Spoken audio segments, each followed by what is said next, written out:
Welcome back to Uncensored. The clock is ticking tonight on Israel's truce in Gaza. As many debate whether the ceasefire should be made permanent, others argue that Israel must be allowed to finish the job of eradicating Hamas. Alan Dershowitz, let me start with you. Obviously, your book, very timely.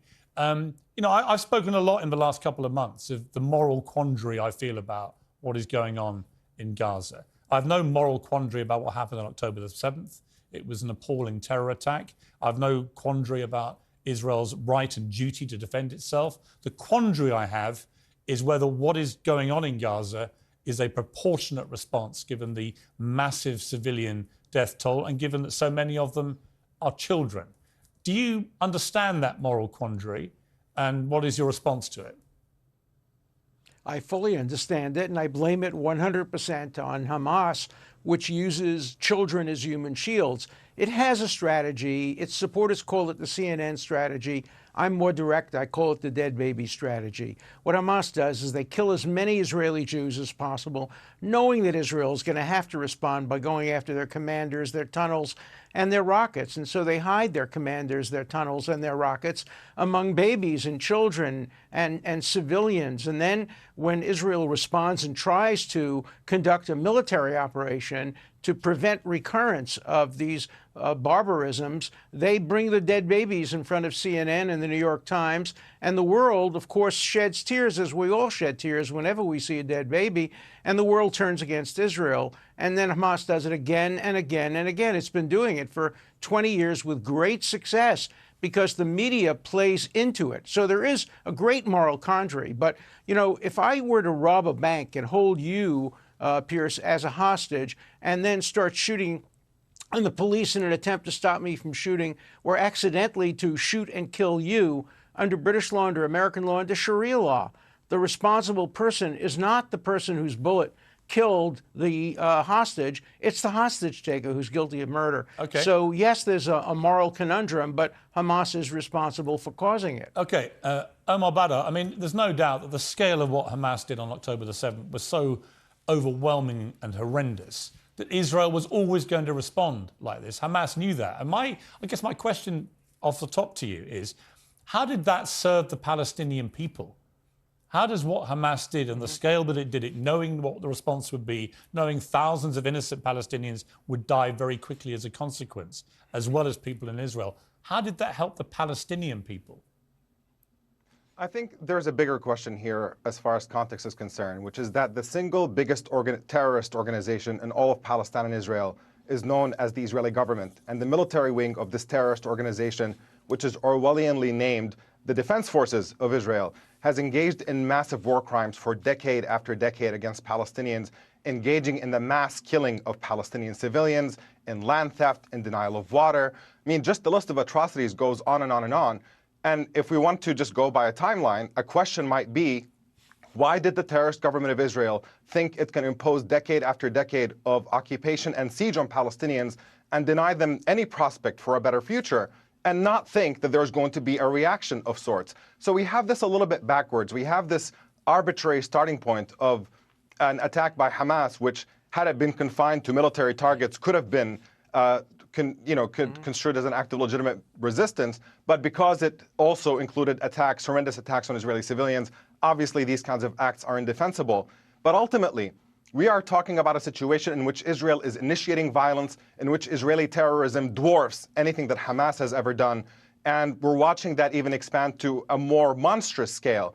Now we're talking about an apartheid government that is engaging literally in the mass starvation of a civilian population and mass terrorism, killing them by the tens of thousands. And the question is, has it gone too far? I shudder to live in a world where that's even a question. Of course, these kinds of atrocities have to come to an end. Let me go back to Alan. This is the problem, Alan, that I think Israel has in terms of global opinion here, especially from America, which obviously will play a key role.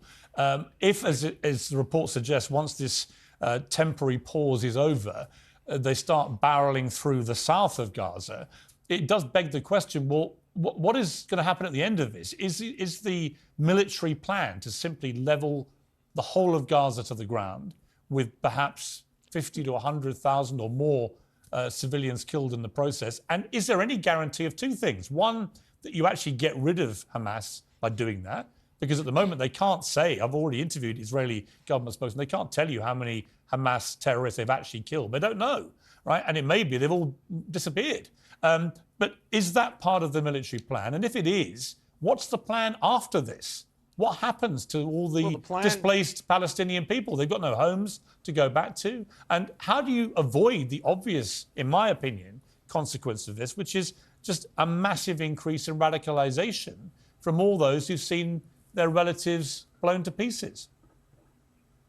Well, the plan Israel has had since 1948 has been a two-state solution. It was offered to the Palestinians by the UN. They said no. In 1967, again, they said no.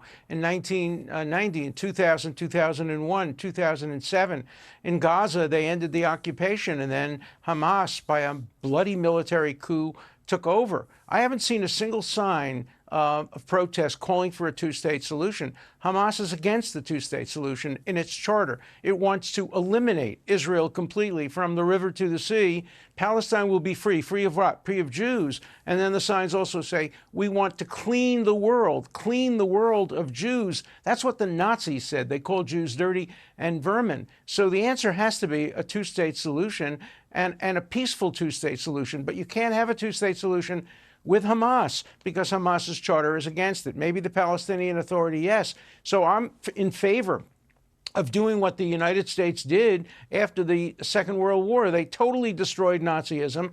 Lots of people died. Lots of civilians died.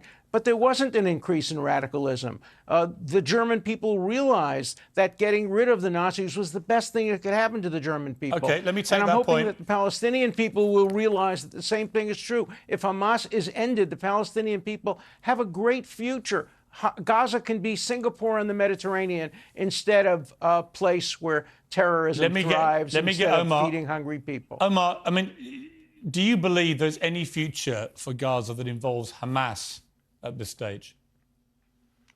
I think that's unavoidable. I mean, honestly, just the onslaught of untruths from Alan Dershowitz. I mean, the only person who has less regard for truth than Donald Trump is perhaps Dershowitz, and it's hard to know where to begin to respond to all of this. Let me just say, let me just say, yeah, well, I'm willing to back it up with actual facts. So here we go. Well, first of all, on the question of Palestinian human shields, what did I say that was wrong?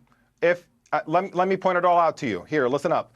First of all, on the question of human shields, there is no question that Hamas hides in civilian areas. That's as a result of the imbalance of power, where Israel has fighter jets that fly in the sky and a massive regular military force.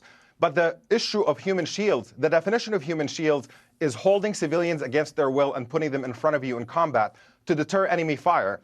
And the only party in this conflict that has ever done that, documented by major human rights organizations and a matter of fact, is actually the Israeli military using Palestinian civilians, including children, as human shields. That was a matter of policy from 2000 until 2005. The Israeli Supreme Court said that has to come to an end in 2005. The Israeli military protested that decision because it is very useful for them to continue using Palestinian civilians as human shields. And even though the Israeli Supreme Court banned it, the Israeli military continues to use it to this day. There have been numerous occasions documented by Human Rights Watch, by Amnesty International, and other organizations.